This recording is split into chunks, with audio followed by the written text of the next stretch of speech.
ओम शांति। आइए सुनते हैं 25 जनवरी 2025 की शिव बाबा की ज्ञान मुरली और ईश्वरीय महावाक्य। आज परमपिता परमात्मा शिव बाबा ने कहा, मेरे मीठे बच्चे, चुस्त स्टूडेंट बन अच्छे मार्क्स के पास होने का पुरुषार्थ करो। यानी बहुत अच्छे स्टूडेंट बनो और तुम्हारे नंबर बहुत अच्छे हों, हाईएस्ट हों और तुम्हारा पुरुषार्थ भी बहुत ही अच्छा हो। इसलिए भगवान ने कहा कि सुस्त स्टूडेंट नहीं बनना है, चुस्त बनना है, फुर्तीदार। सुस्त वह बनते हैं जिन्हें सारा दिन मित्र संबंधी याद आते हैं। तो भगवान कहते हैं कि अगर मित्र संबंधी को याद करना है, पहले मुझे याद करो, फिर बाद में मित्र संबंधियों को याद करो। अपने को आत्मा समझो। परमपिता परमात्मा शिव बाबा कहते हैं मुझे याद करो और मित्र संबंधी को भी याद करो। ये नहीं उनको छोड़ दो, लेकिन सबसे पहला काम है अपने बाप को पहले याद करो। वो भी कौन सा बाप? सत्य बाप को। प्रश्न में बाबा ने कहा, संगम युग पर सबसे तकदीरवान किसको कहेंगे? कौन है सबसे तकदीरवान? भगवान शिव बाबा कह रहे हैं कि सबसे तकदीरवान कौन है? उत्तर है जिन्होंने अपना तन मन धन सफल किया। क्या किया? सफल किया। वही तकदीरवान बच्चे हैं। वो तकदीरवान हैं और सब कुछ सफल कर रहे हैं। वह कर रहे हैं, वो हैं तकदीरवान। कोई कोई तो बच्चे बहुत मनहूस होते हैं, फिर समझा जाता है तकदीर में है नहीं। तो बाबा ने कहा कि बच्चों, कोई कोई बहुत ऐसे होते हैं, पढ़ाई करते हैं और मालूम होता है कि उन्हें कुछ याद ही नहीं हुआ, फिर कह देते हैं कि मुझे कुछ तकदीर में मेरी है ही नहीं, तो मैं क्या कर सकता हूँ। समझते तो नहीं हैं, समझते नहीं कि विनाश सामने खड़ा है, कुछ तो कर लो। एक समय एक पल का भरोसा नहीं है, इसलिए जितना ही अच्छा कर्म करते चलो उतना ही तुम ही को अच्छा लगेगा, तुम ही पाओगे। अब अच्छा करोगे तो अच्छा भी तुम ही पाओगे, बुरा करोगे तो बुरा भी तुम ही पाओगे। इसलिए बच्चों, बहुत ही अच्छे से इस पढ़ाई को पढ़ना है और बुद्धि में रखना है।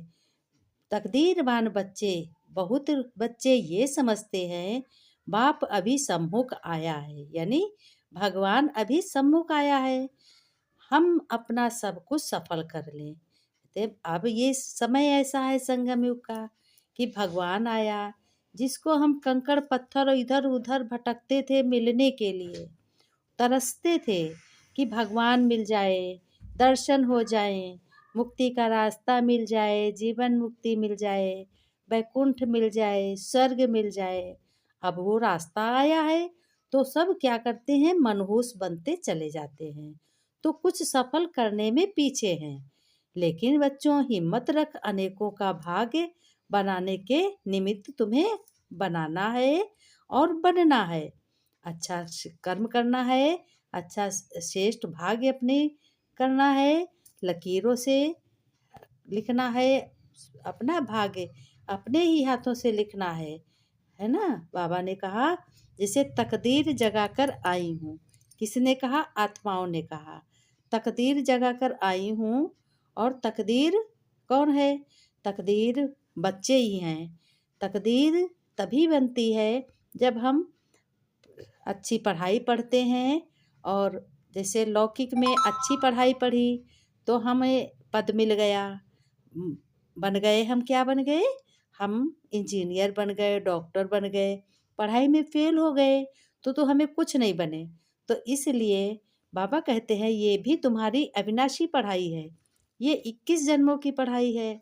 इस पढ़ाई को जब तुम पढ़ते हो तो ये महसूस करो, ये पढ़ाई अभी पढ़ रहे हैं तो वो भी कैसे पढ़ रहे हैं? ये 21 जन्मों की पढ़ाई है। ये पढ़ाई तुम बच्चे तकदीर बना रहे हो अपनी, अपने हाथों, और दूसरों को भी बना देते हो जो तुम समझाते हो, है ना। किसी अज्ञानी को समझा दिया तो उसको भी झट समझ में आ गई, उसकी भी तकदीर बन गई। गीता में श्री कृष्ण का नाम डाल दिया और कहते हैं भगवानुवाच, मैं तुमको राजयोग सिखाता हूँ।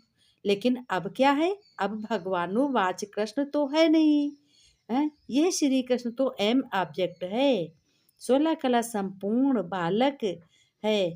फिर शिव भगवानुवाच की मैं तुमको राजाओं का राजा बनाता हूँ। फिर शिव भगवान कहते हैं परमात्मा कि मैं तुम बच्चों को इस ज्ञान से पढ़ाकर समझ देकर राजाओं का राजा बनाता हूँ। तभी तो चक्रवर्ती राजा बनते हो। तो पहले जरूर प्रिंस कृष्ण बनेंगे। तो पहले प्रिंस यानी राजा बनते हो, फिर क्या बनते हो, फिर राजाओं का राजा बनते हो, है ना। बाकी पहले जरूर प्रिंस कृष्ण बने बने थे, तैसे तुम भी बनोगे। बाकी कृष्ण भगवानुवाच नहीं है। कृष्ण तो तुम बच्चियों की एम ऑब्जेक्ट है कि कृष्ण जैसा 16 कला संपूर्ण लक्ष्मी नारायण बनोगे। यह पाठशाला है बच्चों, यहाँ कौन पढ़ाता है, यहाँ भगवान पढ़ाते हैं। तुम सब प्रिंस प्रिंसेस बनते हो। भगवान ने कहा तुम सभी प्रिंस प्रिंसेस बनते हो, और इस पढ़ाई से तुम बहुत जन्मों के अंत के भी अंत को जान जाते हो। मैं तुमको यह ज्ञान सुनाता हूँ, फिर से तुम श्री कृष्ण बनोगे। पाठशाला का टीचर कौन है, कौन है पाठशाला का टीचर? पाठशाला का टीचर शिव बाबा है, श्री कृष्ण है नहीं। श्री कृष्ण तो इसी में पढ़ रहा है कोई। शिव बाबा ही देवी धर्म की स्थापना करते हैं। तुम बच्चे कहते हो कि हम आए हैं तकदीर बनाने, और आत्मा जानती है, आत्मा क्या जानती है? आत्मा जानती है कि हम परमपिता परमात्मा से अब तकदीर बनाने आए हैं अपनी। है प्रिंस प्रिंसेस बनने की तकदीर, राजा रानी बनने की। राजयोग है ना। चलते फिरते भगवान परम पिता की याद करो अपने बाप की। शिव बाबा पहले पहले स्वर्ग के 2 पत्ते निकलते हैं। जैसे कोई बीज बो तो पहले 2 पत्ते निकलते, तो राधे कृष्ण निकलते हैं। तो वो राधे कृष्ण, यह जो चित्र बनाया है यह ठीक समझाने वाले हैं। क्या है ये? ठीक समझाने वाले हैं चित्र। चित्र है राधे कृष्ण, है ना। स्वयंवर के बाद राधे कृष्ण फिर लक्ष्मी नारायण बनते हैं। तो नर से प्रिंस व नारायण से बनना एक ही बात है। तुम बच्चे जानते हो यह लक्ष्मी नारायण। स्वर्ग का मालिक कौन था? स्वर्ग का मालिक ये लक्ष्मी नारायण थे। तो जरूर संगम पर ही स्थापना हुई होगी जो इस समय हो रही है। परमात्मा शिव बाबा ने कहा कि यह कैसे पता चलेगा, तुम्हें तो सदा हर्षित रहना है। तुम बच्चों को बहुत खुशी रहनी चाहिए, क्योंकि तुम्हारा एम ऑब्जेक्ट ऊंचा है ना, ऊंचा बाप है, ऊंचा नाम है, ऊंचा काम है। तो बच्चों को भी ऊंचा होना चाहिए। ये भी तुम ब्राह्मण ही जानते हो, ये और कोई जान न सके। स्वर्ग की स्थापना हो रही है, तुम ही बच्चे जानते हो, जो रोज ज्ञान सुनते हैं, ज्ञान का अर्जन करते हैं। तुम परंतु माया घड़ी घड़ी भुला देती है। माया रावण तो विकारों में गिरा देती है। तकदीर में नहीं है जिसकी, वो क्या है, वो कभी भी सुधरते नहीं हैं। और झूठ बोलने की आदत आधा कल्प से पड़ी हुई है, वह निकलती ही नहीं है। झूठ को भी खजाना समझ रखते हैं, छोड़ते ही नहीं है। जिसकी आदत झूठ बोलने की है तो झूठ बोलता है। ये तो उसकी तकदीर ऐसी है झूठ बोलने की। झूठ बोलने से ही अपना सत्यानाश करते हैं।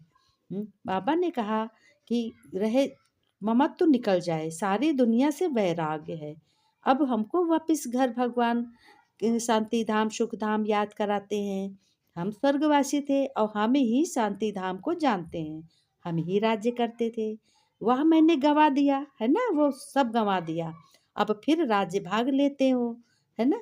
बाबा ने कहा कि अर्थ की एक आदि अचानक होती है ना। विनाश अचानक होता है। आप देखो महाकुंभ में कितनों को कितनी तकलीफ है ना। कितने लोग, अब माया बन करके लड़की गई, है ना। वो लड़की जो है माया बन करके गई, बहुत लोगों का ध्यान भंग कर दिया, है ना। तो अब वहाँ पे पाप भी है पुण्य भी है। जो भी महाकुंभ में अपने श्रेष्ठ आचार विचार से हैं और मनसा वाचा कर्मणा शुद्ध है, पवित्र है, उनके लिए तो पुण्य है। और जो भी मन चंचल करते हैं, जो वो लड़की वायरल हुई है उसके साथ मायावी है ना, तो उसके तरफ खिंचे हुए हैं, मन भी इधर उधर खिंच गया तो वो पाप हो रहा है। ऐसे ही जब ज़्यादा भीड़ जहाँ होती है वही विनाश होता है। बाबा ने कहा शिव जयंती संगम युग है पर होती है। तुम हो मुख वंशावली, तुम ब्राह्मण हो, वह है कुक वंशावली।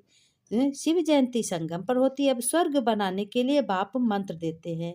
क्या मंत्र देते हैं कि मन मना भव, मुझे याद करो तो तुम पवित्र बन जाओगे। बाबा ने कहा मुझे याद करो तो तुम पवित्र बन जाओगे। इसी तरीके से तुम्हें पुण्य के रास्ते पे चलना है और अपनी तकदीर अपने हाथों बनानी है। तो लिखा हुआ है कि देखो समझाते हैं भगवान कि बच्चों बड़ी अच्छी युक्ति चाहिए। अच्छा, अब भगवान नमस्ते करते हैं मीठे मीठे सिकी लदे बच्चों प्रति। माता पिता बाप दादा का याद प्यार और गुड मॉर्निंग। रूहानी बाप की रूहानी बच्चों को नमस्ते। हाँ, बच्चे नमस्ते करते हम रूहानी बच्चों की, रूहानी बाप दादा को याद प्यार, नमस्ते नमस्ते, गुड मॉर्निंग बाबा, शुक्रिया बाबा, धन्यवाद शिव बाबा। बाबा ने कहा कि बच्चों धारणा के लिए कर्मातीत अवस्था को प्राप्त करने के लिए इस शरीर रूपी दुम को भूल जाना है। आज बाबा ने शरीर को दुम कहा है। एक बाप के सिवाय कोई मित्र संबंधी पहले याद ना आए, पहले हमारी याद आए बाप की। मेहनत करना है, ये मेहनत करना है। श्रीमत पर खुदाई खिदमतदार बनना है और अपने तन मन धन सब सफल कर अपनी ऊंची क्या बने तकदीर बनानी है। वरदान में बाबा ने कहा कर्म भोग रूपी परिस्थिति की आकर्षण को भी समाप्त करने वाले तुम संपूर्ण नष्टो मोहाभव। अभी तक प्रकृति द्वारा बनी हुई परिस्थितियां अवस्था को अपनी तरफ कुछ ना कुछ आकर्षित ही करती रहती हैं। सबसे ज्यादा अपनी देह के हिसाब किताब पर रहे हुए कर्म भोग के रूप में आने वाली परिस्थिति अपनी तरफ आकर्षित ना करे, ये समाप्त हो जाए, है ना। जब ऐसी स्टेज तक पहुंच जाओगे तब सेकंड में मास्टर सर्वशक्तिमान स्वरूप में सहज स्थित हो जाओगे। स्लोगन में बाबा ने कहा पवित्रता का व्रत सबसे श्रेष्ठ सत्यनारायण का व्रत है, इसमें ही अतीन्द्रिय सुख समाया हुआ है। ओम शांति। ये तो पढ़ाई हो गई, अविनाशी पढ़ाई। अब आइए हम सिर्फ विचार क्या करते हैं। आज का विषय क्या है कि भगवान किसके साथ है। भगवान मेरे साथ है। सिर्फ एक विचार ही, भगवान मेरे साथ है। क्या विचार करना है? भगवान मेरे साथ है, क्योंकि हम भगवान के बच्चे हैं। और हमारे अंदर क्या होना चाहिए? हमारे अंदर कई गुना शक्ति का संचार कौन कर देता है? भगवान कर देते हैं। जब भगवान हम समझते हैं भगवान मेरे साथ है, अपने बच्चों के साथ है, तो शक्ति का बहुत 100 गुणा संचार हमारे शरीर के अंदर कर देता है और हर शक्तियों में हमें सफलता मिलती है। चाहे वो धोखा दे रहे हों, वो गुस्सा कर रहे, चाहे कोई धोखा दे रहा हो और चाहे कोई गुस्सा कर रहा हो, लेकिन हमारे में शक्ति का संचार किसका है? भगवान का है। वो ईर्ष्या कर रहे हैं, वो दुख दे रहे हैं, क्यों दे रहे हैं? ये हमें एहसास करना है, योग क्यों दे रहे हैं। जवाब सरल है। इसका क्या जवाब है? इसका जवाब देखो, हम सब लोगों को क्या करना सरल है। जिसके पास जो होगा वो ही तो देगा। अब जैसे अपने सब लोगों के पास शांति है, अच्छे विचार हैं, है ना, तो आध्यात्मिक विचार हैं, श्रेष्ठ विचार हैं, तो हम सब लोग अच्छे ही देंगे, बुरा कहाँ से लाएंगे। उसके पास शांति, किसी के पास शांति है, किसी के पास प्यार है, किसी के पास शक्ति है और किसी के पास क्या है? विश्वास की शक्ति है ना। तो क्या है? किसी के पास विश्वास की शक्ति है। तो हमें यही करना है कि हम जिसके पास जो होता है वही देता है। तो हमारे पास क्या है ये हमें समझना है। हम लोगों के पास यही है कि हम लोग अच्छे से हैं, भगवान की नज़र में रहें। हर एक ब्राह्मण बच्चा अपना कैसा हो? विशेष हो। विशेष जब होगा तभी ज्ञान का सिमरण अतीन्द्रिय सुख में रहेगा। किसी से भी रफ डफ बातचीत नहीं करनी है, गलत बात नहीं करनी है और किसी से भी गुस्सा नहीं करनी है। भगवान कह रहे हैं कि देखो हम सब क्या है? हम सब एक परमात्मा के बच्चे हैं, तो हम सब भाई भाई हैं। मनसा वाचा कर्मणा से हम सब लोगों को क्या करना है, अच्छी सी शक्ति, अच्छी सी सोच देनी है। कहते हैं कि भगवान एक है, रास्ते बहुत अलग अलग हैं, और जिसका सुंदर मुख वायुमंडल है वो क्या है, जिसका सुंदर मुख वायुमंडल है वो क्या है, हैं?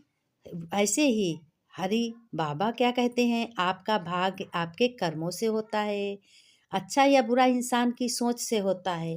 समय से तुम क्या जानते हो, समय से तुम क्या जानते हो ये भी तो मालूम होना चाहिए। भगवान कहते हैं देखो कि ये समय से तू बहुत कुछ पाएगा। क्या पाएगा, जब हमारी समझ अच्छी होगी। और इसके लिए हमें अपने मन को शांत करना है, और मन को शांत करने पर समस्त समस्याओं का हल मिल जाता है। तो हमें आज से अपने मन को नियंत्रण करना है और मन को शांत करना, तभी तो एक दूसरे की बात हम समझ पाएंगे, क्योंकि हम सब लोग ईश्वरी संतान हैं। ओम शांति।